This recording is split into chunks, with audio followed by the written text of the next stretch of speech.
a Chinese surveillance balloon, the federal debt ceiling, and Tuesday's State of the Union address.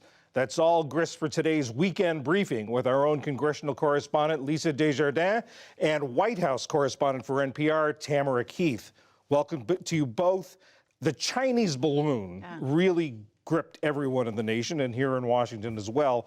Tam, what are they saying at the White House about how this was all handled? Yeah, so President Biden said that he ordered it shot down on Wednesday. However, he wanted it done safely. And so the Department of Defense said that they didn't believe it would be safe, that they thought it would be a risk to people on the ground if they did it while it was over land. So they waited until it was just out to sea, but still within U.S. territory to shoot it down.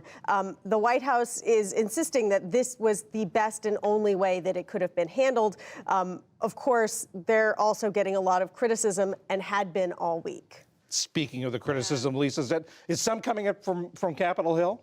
A groundswell from conservatives and Republicans.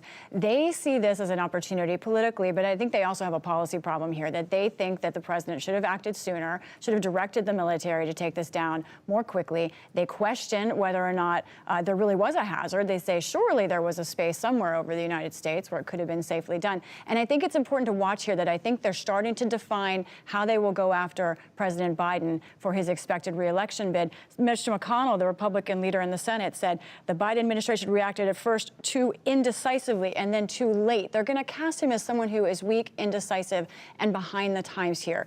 There aren't as many Democrats supporting his move overtly, but it's just the weekend. We'll have to see. Some of them say, we're glad he got it done. And speaking of Congress and President Biden, the dance of the debt ceiling has begun, this arcane but terribly important issue. First big test for the relationship between the president and the House Republicans. I love that dance of the debt ceiling. We're going to have to say that for many months. It is early. There are some positives now in that both sides, the president and Speaker McCarthy, are saying they're talking respectfully. We don't see that kind of like conflict politics that we get sometimes.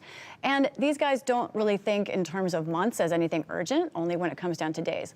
All that aside, John, the underlying problem is still there. House Republicans, those conservatives, still want the kind of spending cuts and sort of fiscal boundaries that it's hard to imagine President Biden agreeing to. And I spoke to one Chip Roy just a couple of days ago, and he said maybe we do a smaller deal for a smaller debt ceiling increase.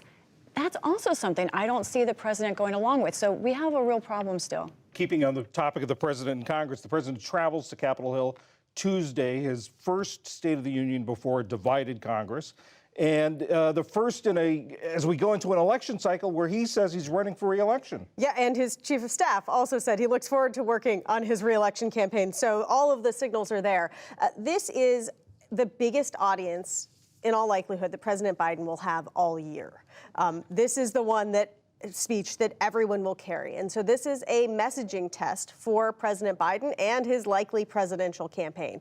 We've been seeing him out on the road in recent weeks, touting legislation that was passed by Congress and the results that he's delivering for the American people is the way that they would describe it. And we can expect to hear messaging along those lines in the State of the Union, talking about inflation coming down, job growth continuing to be strong. Also, there's always a foreign policy element in a State of the Union address. We can expect him to talk about defending Ukraine at a time when Republicans in Congress are showing some discomfort with the amount of spending that's going to Ukraine.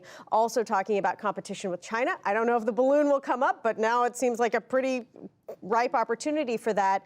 And he's also going to do this thing that he does, which is make a pitch for bipartisan cooperation, to say, like, look, we did those things last year. Maybe we could do some things this year. Of course, the environment is far different. And Lisa, talking about this election cycle coming up, Americans for Prosperity, a very influential group in terms of money and in terms of influencing votes in Congress, because members worry about getting that money. They say they're not going to support Donald Trump in the 2024 election. What does this do to the Republican field? These are the conservative or libertarian Koch brothers.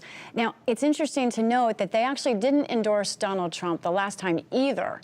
However, this time they've gone out of their way to do a sort of de-endorsement, an anti-endorsement, saying it needs to be somebody else, writing very strong words saying, very frankly, Republicans are choosing bad candidates who espouse things that run counter to American values. Amazing from a conservative political organization that is all targeted at Trump and their losses from this last election cycle. All that said, I think this could have effects, maybe down ballot, but they didn't really have an influence with Trump voters before. I don't think they have that influence now. It may help embolden some other candidates to get into the field, know that they'll have some more money, but I don't know if it changes the base and how they see this primary. Yeah, I mean, this is Republican elites versus the Republican rank and file. And former President Trump raises a lot of small dollar money from people who don't care what the Koch brothers have to say. Tamara Keith, Lisa Desjardins, thank you very much. You're welcome.